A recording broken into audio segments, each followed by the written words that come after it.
और आइए डालते हैं इस वक्त की सभी खबरों पर नजर एक एक मिनट में।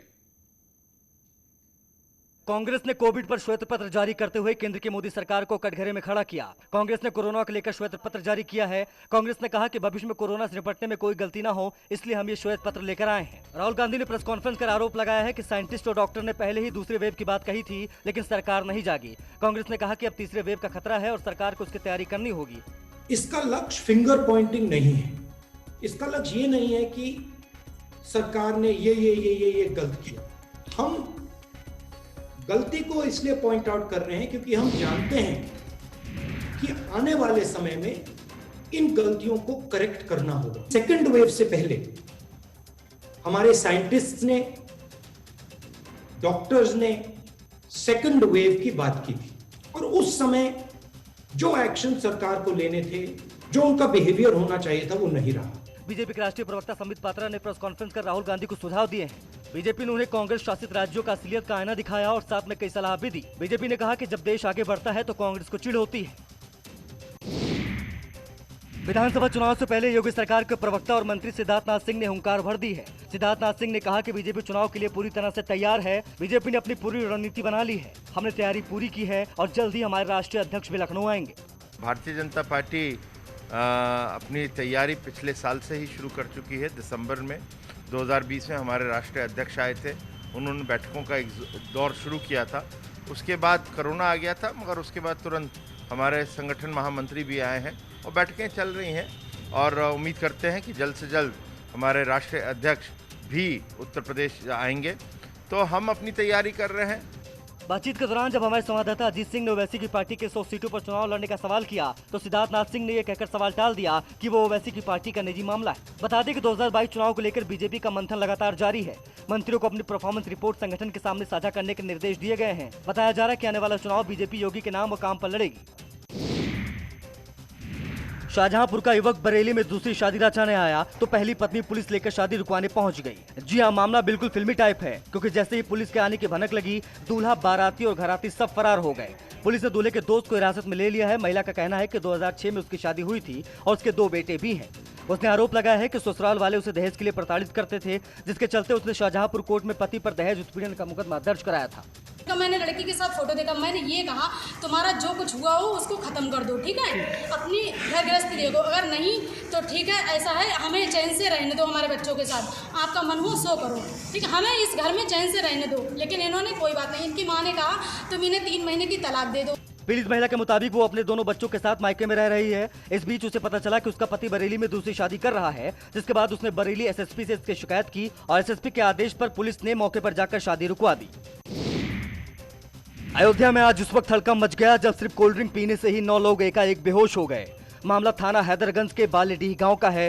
बताया जा रहा है कि परिवार की एक महिला राजनीति से जुड़ी हुई है और उससे मिलने जुलने इलाके के 2 लोग काफी दिनों से आया करते थे और उन्हीं में से 2 लोग एक दिन 2 बोतल कोल्ड ड्रिंक, देसी शराब और चिकन भी लेकर आए थे। लेकिन जैसे ही परिवार के लोगों ने कोल्ड ड्रिंक पी, सभी बेहोश होने लगे, जिन्हें तत्काल जिला अस्पताल में भर्ती कराया गया। कोई जानने वाले हैं, उन्होंने कोल्ड ड्रिंक इनको शाम को गिफ्ट किया, 2-3 बोतल गिफ्ट किया और पूरे परिवार ने मिलकर कोल्ड ड्रिंक को पिया। उसके बाद ये सारा प्रोसेस हो गया यहाँ तक आने का, और अभी तक ये कंफर्म नहीं हो पाया कि कोल्ड ड्रिंक कैसी थी, खुली थी कि नहीं खुली थी, और ये इस कंडीशन में है भी नहीं कि कंफर्म बता सकें कि कोल्ड ड्रिंक पैक थी कि अनसील थी, कैसी थी, कुछ नहीं बता पा रहे हैं। पीने के बाद कैसे क्या हुआ?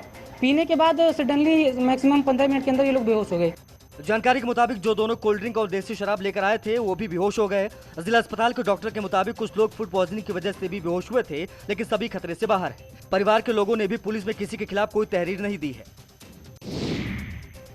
लखीमपुर खीरी में पेड़ से जामुन तोड़ने से नाराज दबंगों ने 2 मासूम बच्चों को तालिबानी सजा दे दी। बच्चों को लगभग 6 घंटे तक चिलचिलाती धूप में पेड़ पर बांध कर रखा गया। मामला लखीमपुर खीरी के मूढ़ा निजाम गांव का है, जहां पर दबंग कैलाश ने 11 साल के पवन और 10 साल के नीरज को लगभग 6 घंटे तक पेड़ से बांध कर तड़पाया।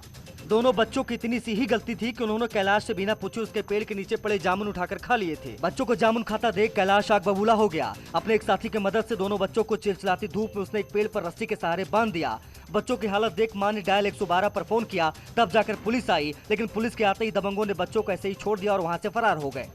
बच्चों की माताजी के द्वारा जब पुलिस को इस संबंध में सूचना दी गई तो अभियुक्त मौके से भाग गया।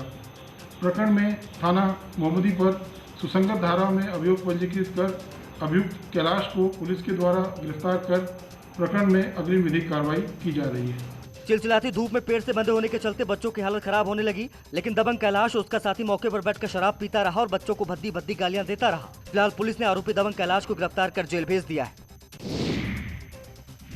कोविड की दूसरी लहर के बाद 30 अप्रैल से टिहरी झील में बोट संचालन बंद कर दिया गया था, जिससे बोट व्यवसायियों के सामने रोजी रोटी का संकट पैदा हो गया था।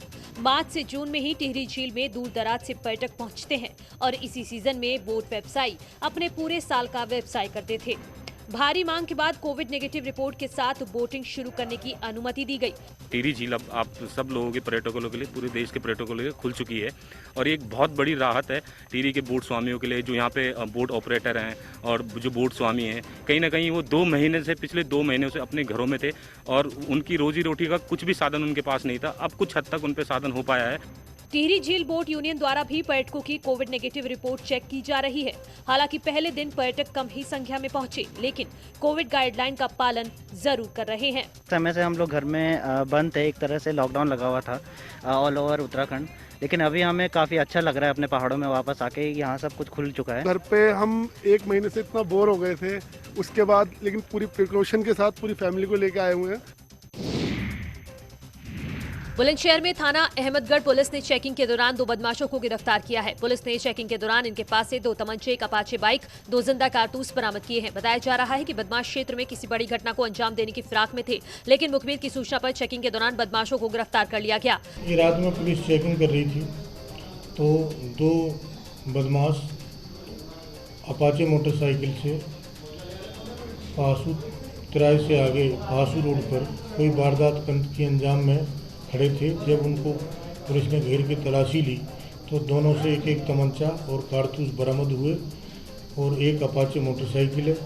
ऐसा प्रतीत होता है कि ये कोई वारदात करने की फिराक में वहाँ खड़े थे। अगर इनको टाइम से न पकड़ा जाता तो ये कोई न कोई वारदात किसी के खिलाफ कर देते। हालांकि पुलिस आरोपियों का पुराना इतिहास खंगालने में जुटी हुई है। हालांकि पूरे मामले में जानकारी देते हुए थाना प्रभारी जगबीर सिंह ने बताया कि चेकिंग के दौरान 2 आरोपियों को गिरफ्तार किया गया है। इनसे अवैध हथियार बरामद किए गए हैं। फिलहाल पूछताछ की जा रही है और आरोपी किसी बड़ी घटना को अंजाम देने की फिराक में थे, लेकिन फिलहाल आरोपियों को गिरफ्तार कर लिया गया है और पुराना इतिहास खंगाला जा रहा है। बलरामपुर में पुलिस ने 1 क्विंटल गांजा के साथ 2 तस्करों को गिरफ्तार किया है। पुलिस ने तस्करों के कब्जे से 25,000 रुपए, बिना नंबर प्लेट की कार और एक देसी तमंचा बरामद किया है। बरामद किए गए गांजे की कीमत 40 लाख रुपए बताई जा रही है। गांजे के साथ पकड़े गए दोनों आरोपी राम प्रकाश वर्मा और ओम प्रकाश वर्मा गोंडा जिले के कोतवाली देहात थाना क्षेत्र के रहने वाले हैं। पकड़े गए तस्कर राम प्रकाश वर्मा और उसके एक अन्य साथी राम जन्म की गोंडा और बलरामपुर जिले में 14 भांग और शराब की दुकानें हैं। लाइसेंसी दुकानों की आड़ में बड़े पैमाने पर गांजा की तस्करी की जाती रही है। राम प्रकाश वर्मा के बिजनेस पार्टनर राम जन्म के पुत्र संतराम को बस्ती जिले की पुलिस 2 महीने पहले एनडीपीएस में गिरफ्तार कर चुकी है, जो अभी भी बस्ती जिले में जेल में बंद है। गांजे की तस्करी में पकड़े गए राम प्रकाश वर्मा की पत्नी गोंडा जिले के कोतवाली देहात थाना क्षेत्र के मलारी गांव की मौजूदा ग्राम प्रधान है। मुखबिर की सूचना पर उतरोला कोतवाली की पुलिस ने मधुपुर पुलिया के पास से तस्करों को गिरफ्तार कर उनके कब्जे से भारी मात्रा में गांजा बरामद किया।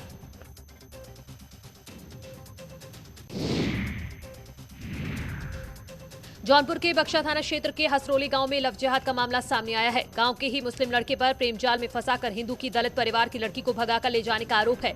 बता दें कि लड़की की शादी 22 जून को होनी थी, लेकिन बारात घर पर आने के 3 दिन पहले यानी रविवार को रात को ही मुस्लिम लड़का हिंदू लड़की को लेकर फरार हो गया। परिजन आशंका जता रहे हैं कि कहीं धर्म परिवर्तन कराकर लड़की की शादी न करवा दी गई हो।